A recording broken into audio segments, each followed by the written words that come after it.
All right, folks, welcome back to the Trauma Therapist Podcast. Guy McPherson here. I am very excited to have as my guest today, Dr. Bonnie Badenoch. Bonnie, welcome. Thank you so much. Very happy to be here. Thanks for asking. Right. You are welcome. It's an honor. So Bonnie is a therapist, mentor, and author who delights in integrating the discoveries of relational neuroscience into the art of therapy. For 28 years, her work is focused on supporting trauma survivors and those with significant attachment wounds reshape their neural landscape to support a life of meaning, resilience, and warm relationships. At this stage of life, Bonnie enjoys mentoring those in the helping professions through offering longer-term immersion trainings in the embodiment of interpersonal neurobiology principles. Her books include Being a Brainwise Therapist, The Brain Savvy Therapist Workbook, and The Heart of Trauma, among others. Bonnie, it's been a while. It's been a long time. I mean, I've been trying to have you on this podcast for a long time, and I'm glad you're finally here. So welcome. Thanks. You're welcome. Before we get started, share with our listeners where you're from originally, and then where you're calling from, and we'll start doing it.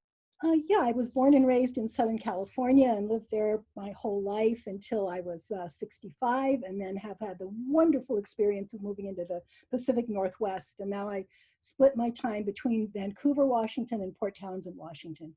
Okay, awesome. So let's just get into it here. You've been doing this a while. Yes, 30 Give years. us, if you will, the kind of a sketch of your journey, how you got into this field. Well, I got into it because I had a really terrible childhood and had no good therapeutic help till my early 40s. And I'd been teaching college and having breakdowns every few years and all of this because I had no real help in dealing with it. And then I got a wonderful therapist. And as a result of that, I decided I really wanted to change careers and provide for others what had been given me. And so I went and got a marriage and family therapist degree and we started a nonprofit organization in Irvine, California, where we worked with nothing but severe trauma. And did that for 17 years there, and then moved north and have been practicing up here since. So you said you had a terrible childhood, as in abuse and trauma and the whole 9 yards? Very, very ill parents. My mother very mentally ill. My father very damaged by his childhood. And so my sister and I went through a lot as kids, and it left, as you know, big marks on us that really required expertise, but mostly true presence from someone so that our natural healing resources could begin to come to the surface. At what point in your life did you realize that you needed or you wanted to get involved with therapy? You mean for myself? Yeah. Well, I had tried several times to get involved in therapy, but it had been the kind I would have a breakdown, and then I would get, couldn't function kind of breakdown. And then I would get with a therapist who could kind of help me rebuild my protections, but never ever got to the heart of the matter. So it was just waiting in the background all the time for the next breakdown. And then I'd find somebody else who kind of helped me be put back together. And then, so finally, in my early 40s, my father passed away. And in that process, I fell apart again. I had been pretty okay for about 10 years on the outside. And then I fell apart. And this time I happened to fall into the hands of someone who had both the understanding and the emotional capacity to really hold me through a significant recovery. When you were, how old were you when you said, you know what, I need to see a therapist for myself? Well, I'd actually been taken into a horrible therapy experience when I was 11, when I had a breakdown. And I think for myself, the only thing that drove me to it was I couldn't function. So it happened again. I mean, it wasn't like I was making conscious, healthy decisions like I need therapy. It was like, I can't function. I need someone to support me to live. So, the point you're bringing up here is, I heard you say, you needed someone who had the expertise, but maybe even more importantly, the presence.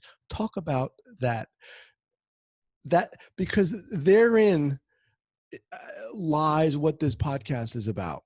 That's right. I think that my own therapy taught me this to begin with, and then over time with others and doing other reading and having time with Dan Siegel and and other people, that I've come to realize that it doesn't matter which techniques we like to use, which interventions we have. It's important to have some expertise, but the most important thing is to be able to truly hold a safe space for another person, so Mm. that their natural healing capacity can begin to emerge. But it means we have to have a big capacity to hold a lot, because as these old memories come up, it's intense.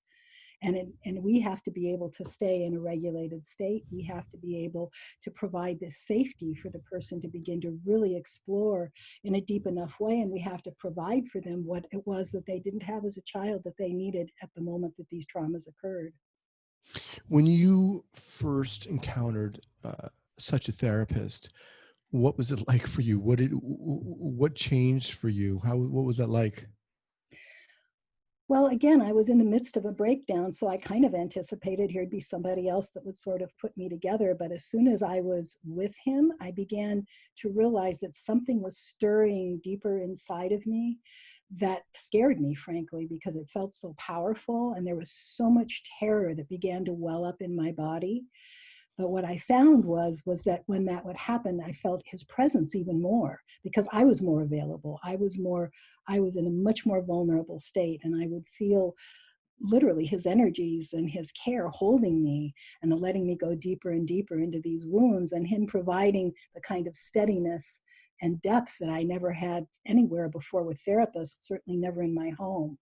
And so as I was safer and safer, I was more and more able to have these memories arise. And in the 6 years we were together, we met twice a week. And after a while, when comfort begins to come in, it's a powerful reason to go to therapy every week when you Hmm. haven't had it.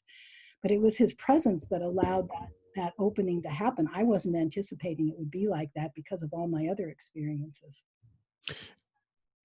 At what point along the road, Bonnie, did you say to yourself, you know what, I want to turn around and I want to start helping others?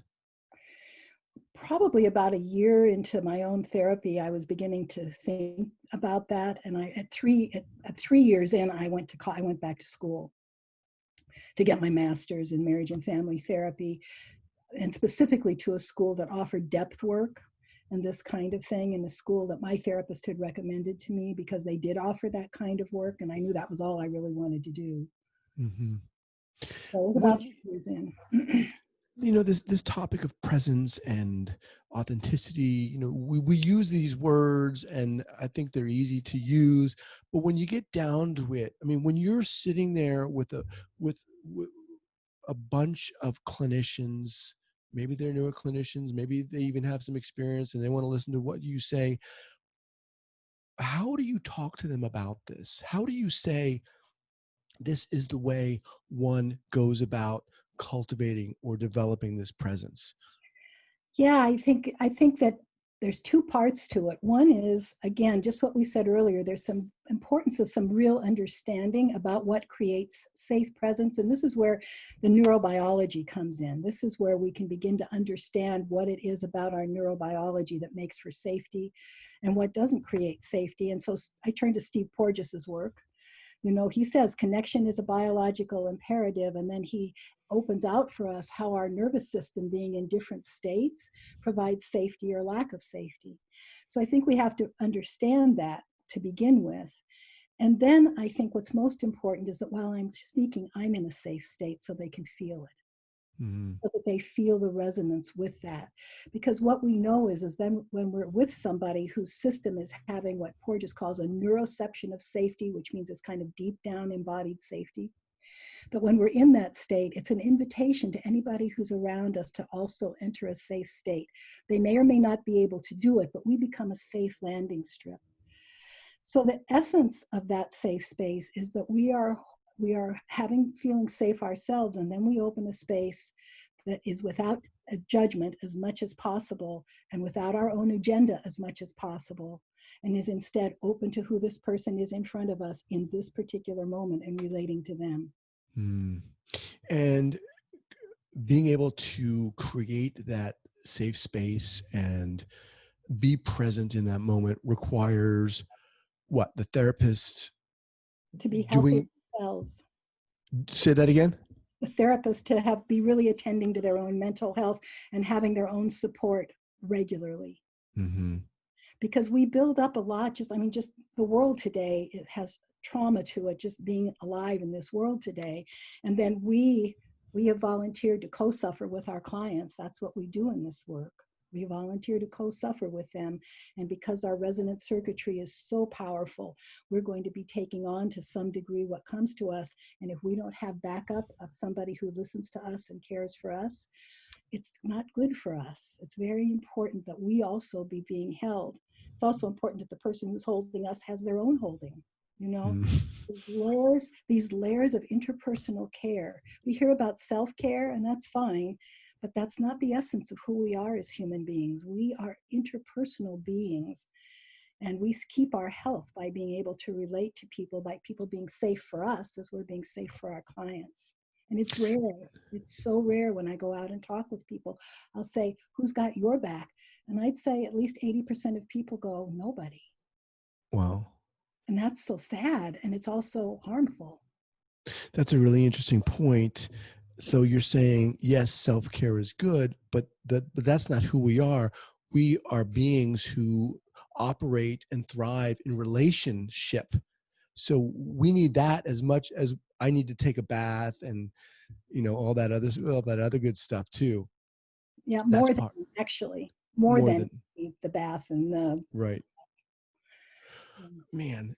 So let me ask you something. One of the questions I like to ask, and one of the questions that people really respond to is talking to someone like yourself who's been doing this for a long time, asking them about kind of, mistakes or early clinical errors, Yes. what those looked like for you. Yeah, Can you share one with us? I can because it's very vivid for me. I started doing therapy as an intern probably about 4 years into my own therapy. And I'd been a person who I showed up twice a week unless I was dead. And I worked really hard. And my therapist would say, you can put down the pick and shovel now. You do not have to just dig this stuff out. And it's like, I'm not doing that. I did finally get the hang of it toward the end, but I worked really hard. So when I had clients coming to me, I had no respect for their pacing. I pushed them Mm, because I thought that was the way therapy should be done, in my early learner arrogance and also, inability to step into other shoes at that point very thoroughly. I know I pushed several people very early on right out of my office, and it's taken me just by wanting them to do what I did. What I've learned now is to trust the other person's process, and that if I'm open and present and safe for them, then the pace that they go at is the pace that their system needs to go at, and that their system will show me and guide me. But that's taken me years to get to the place where I pretty much 100% trust that. when you say you push them, I mean, I can imagine what that might be, but what does that look like for our listeners? Is that Well, I think I was pretty much in sympathetic arousal trying to get something to happen for them instead of waiting. Now I know that I want to follow them, not lead them. I mean, Mhm. my leading is by opening a space for them. And then as they offer to me, then I follow them and offer what I can. But in this case, I was coming in and I was trying to get them deeper and faster, and all of that. And it was very hard on some of them. A few of them responded well because they were built like me, to push through. And I did well with those clients from the beginning. But it took me a while and some really good supervision to be able to settle enough in myself to believe that the process could open much more correctly if I was following the other person's pace. So, but I mean, so what it looks like is we get anxious because we want something to happen and we start to push and start to take over the therapy. That isn't safe for the other person. If I'm in sympathetic arousal, I'm asking them to go into sympathetic arousal. Mhm. Not helpful at all. You talked about techniques and the importance of that relative to the importance of therapists, their presence, and so forth. Talk a little bit about. I mean, there's so many modalities out there. How would you advise a newer clinician, or maybe even one with experience and wanting to learn about trauma? How do they wade through all of those to find something that is is going to work for them? Are they all beneficial? Is anyone going to work for anyone else? What do you say to that? Well, I think one of the most important things is to begin to get This goes back to a problem we have in society as a whole. This isn't a rabbit trail I'm going down. I mean, this is just an important piece, I think. Ian McGilchrist is one of the people who's really helped me understand the two hemispheres of the brain. I don't know if you're familiar with Ian's work, but the left hemisphere is dominated by tasks and behavior and learning everything. The right hemisphere is the hemisphere that's open to new experience and open to another person. It's the relational hemisphere. Now, it's much more complex than this, but if we're not leading more with that right hemisphere relationship, it's not safe.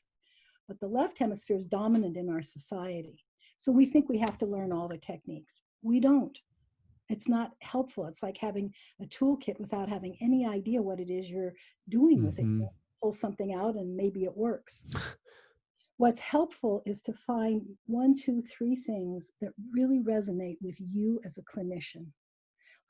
Not only learn them, but embody them, do them yourself, have the experience of having that happen for you, whatever it is that that does, and then being able, when the time is right, to offer it to your people. Anything we are offering from our own experience will have far more weight for people than if we're offering it because we know a technique. Anything that has steps to it and we just do it as a technique is not very compelling for other people. But if we have it embodied in us and we're offering it with that depth, then there will be a way that the other person will find their way. And so if we have 2, 3, 4 of those kinds of things, there's something in that range that's going to help Mm-hmm. everybody that we choose to, bring into our practice. When you got to a point where you said, I want to pursue uh, a degree in therapy and become a therapist, was it with the idea that you wanted to work with people who'd been impacted by trauma Yes, specifically? 100% for that because of the help I'd gotten. Yeah, we said at our center, we had a sign over the door. It was invisible, but people seems to know, and that is, for other therapists, if you have clients you don't want to see, send them to us, and we'll do our best with them. So we worked with what used to be called the personality disorders. I guess they still are. I find it very disrespectful, but that's okay. But we worked Mm-hmm. with a lot of that, as well as what was called complex trauma and dissociative identity disorder, and very little else. Almost our entire practice was people who had really suffered. When I got into graduate school, I just want to share a little story. Yes. Yeah, I was kind of an older student. I had dropped out of college initially and for 18 years, and then I went back. So I went back to graduate school at 36. And I had been around the block. I knew I wanted to focus on trauma, and I had kind of been around the block and kind of had been in therapy and kind of felt like I had kind of done my own work, and I didn't really feel like I didn't need to focus on that. So when I got into school, it was all about what book do I need to read, what workshop do I need to take, what's going to make me the best trauma therapist I could become. And it wasn't, honestly, Bonnie, and it wasn't that I didn't understand or I wasn't cognizant of the importance of presence. I knew that, but I didn't really understand its place within this work. And it wasn't really, honestly, until I started doing this podcast and exactly what you're talking about, and really you've articulated it beautifully, that this theme started coming out. Yeah, yes, of course techniques are important, but your presence, the ability to hold that and create that safe space and to have done the work before you get into that room is of the utmost importance.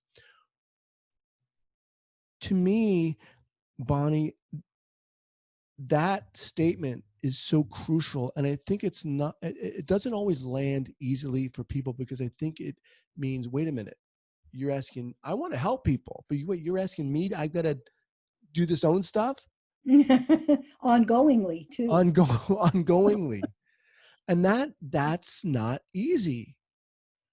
No, it's not easy, but I think it's a great blessing because our without even meaning to, our clients are going to open so many doors to our own healing that makes our life better. I get with a client and whatever they're going through is touching and awakening in me something old, and I can turn around and have, at this point, I don't see a therapist regularly, but my partner's also a therapist, and she and I do a lot of work in the sand. So I can say something's up with me, and we go do sand tray work, which is one of my Mm-hmm. dominant. working. And so it wouldn't even occur to me not to go and handle that. And my life is so much better for it. Mm. It's not a bad thing to heal. I mean, if we think it's a burden for us to be in our own healing process, was that saying about therapy? Mm-hmm. I mean, I think it's life-giving, and it's life-giving in this kind of way that as we help others recover their lives, they're helping us recover our lives too, without them even knowing it.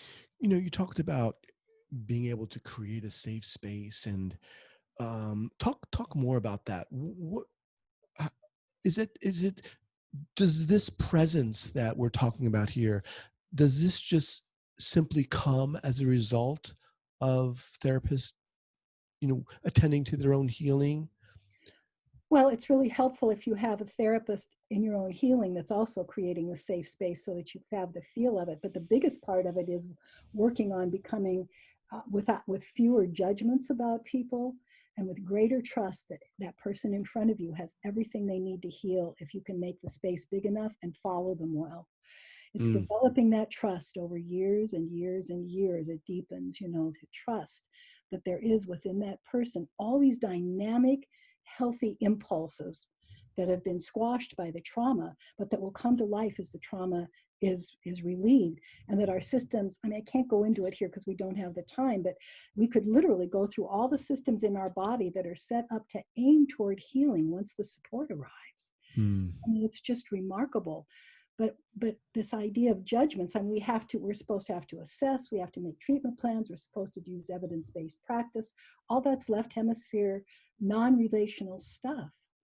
And then if we add all the protocols and interventions we're supposed to know on top of that, you're now so left shifted that there's hardly any room to really be present. And so cultivating this sense of noticing when we are having a judgment, like our brain is assessing, like, is this an anxiety disorder or is this other thing? If we notice our left hemisphere doing that to just assure it, we can think about that later and come back to actually being present to who's in the room now. Mm. There isn't a disorder in the room. There's a human being in the room. And they're just aching to have somebody really be with them. That's pretty an intense statement. So there isn't a disorder in the room. There's a human being in the room. I mean, what you're saying is resonating with me because I know when I was in my internship, that's exactly right. All these things, your wheels are going. What am I seeing? How am I going to fit this into what I've learned? Page what? Am I going to be able to diagnose this correctly? Yeah, that, and it's the exact opposite of what I should have been doing, which was being. And that why is that challenging for a lot of therapists? Well, because when we're in that state, it's a very tentative, unknowing state because when we're in the right hemisphere, we're completely in the moment. We don't know what's going to happen next. And so there's a very tentative, possibly anxiety feeling because we're not in control. We've given control over to them. So when we start to get scared, we want to grab on to diagnosis or some kind of technique or something so that our system calms down. And that's why I say having a really strong knowledge base is really helpful. And I don't mean knowledge of techniques. I think that what helped me the most was in 2003, I met Dan Siegel, and I really started to get to understand through interpersonal neurobiology and then spreading out to the other relational neurosciences how we function as human beings. And by doing that over time, I've just, as I said, developed such compassion for people and such Mm. trust in their ability to heal that having this kind of broad knowledge base of this neurobiological world has helped me be able to stay in the right hemisphere without getting scared and having to come back to find, solid ground in the left hemisphere of ideas. I just want to remind everyone that I'm speaking with Dr. Bonnie Badenoch. Bonnie, what is a good website or where can people reach you? Our website is nurturingtheheart.org, nurturingtheheart.org. Okay. And I'll have everything linked up here at the show notes page at the traumatherapistpodcast.com. So I said in the introduction that you're at a point now where you're mentoring people. Talk about that. Talk about what you're doing now. Well, really, we're doing two main things. I still have a few clients, but not so many anymore. A couple of years back, I'll be 77 in a few weeks. So it seemed like it was time. Happy birthday. Thank you. Time to shift gears a little bit because, maybe I'll live a really long time and get to do this for a lot longer, which would be great. So at this point, we're doing two things. One is we do year-long training programs for therapists that are about interpersonal neurobiology, but they're about embodying it through your own experience. So they're large, they're 4 3-day weekends, and people come from all over and work together on really delving into their own world of attachment, their own world of implicit memory and all that, while really learning the neurobiology. So we love doing that because Wow. people get a felt sense of it that you can't get just reading a book or even doing a weekend kind of thing. So we do those, and then I do one-on-one consulting with people from everywhere, and I love doing that as well. And when in the consulting part, we talk certainly about case conceptualization and interpersonal neurobiology, but the question always comes back to what are you experiencing when you're with this client? So it's kind of a combination of the person getting to have a sense of where their clients are taking them inside, as well as what's unfolding and how we might understand based on the person's history what might be going on with them and how to be present. And in that, I hope in all of those things that my partner and I really model this sense of listening and of welcome to every part of the person and all of that, so that they have that experience through us as well, both in when we do consulting and also in the classes. So most of our time and energy is there. I'm not traveling to teach as much anymore and all of that. It's really lovely to be able to kind of stay at home. We do all of this out of our homes, and so Oh, wow. it's lovely to have a house and a garden and a kitchen, and all the sand tray figures in the world for people to to enjoy. Wow. So where, I'm just looking on your website here, so under programs, I just want to Yeah. make sure that I'll have these linked up for people. I mean, that sounds incredible. That, Yeah, if people are interested, they should get in touch with us. We are completely full for 2020 and oh, 2020. wow. What? And we have a pretty That's, long waiting list for 2020. wow. So, and I'll teach probably at least another 3 or 4 more years, provided my health holds out. But if people find this compelling, we'd love to hear from them and put you on the list to be informed when the next set of dates comes out. Okay. Well, wow. Okay. I'll definitely have it on my website. We'll have your books listed as well. But in terms of, I mean, you mentioned Stephen Porges and Dan Siegel, of course. Can you recommend a kind of a go-to book, Yeah. whether trauma related or not? What would you rate? What would you say? Well, I'd recommend 2. One is The Master and His Emissary by Ian McGilchrist. It's a very Okay. fat book, but you can read the first 4 chapters and the concluding chapter and be just fine. But he talks about these 2 hemispheres of the brain, and if you know something about Porges and you know something about McGilchrist, you'll get the felt sense of what we're talking about when we talk about presence. And again, I think that it's the foundation on which everything else rests. And then the other thing is how interconnected we are, not just with each other, but with everything, all the ecosystems. And I just read Richard Powers' The Overstory recently, and have never been so moved by a book that is kind of fully embodying this sense of interconnection. Wow. It's Wow. such Awesome. a powerful book. For me, I'll it have, was anyway. It really brings home how much we need each other, and not just we humans, but we everybody, right. all the beings on this planet. And so Right. when we can come from that place and feel the value of that, I think it makes it easier to want to cultivate presence over technique. Wow. Bonnie, it was an honor having you on here. I loved it. I want to thank you so much. Well, you're very welcome. It's lovely to be here too, and it feels like a lovely resonance between you and me. So like always, the best. All right. Take care. You too. Bye.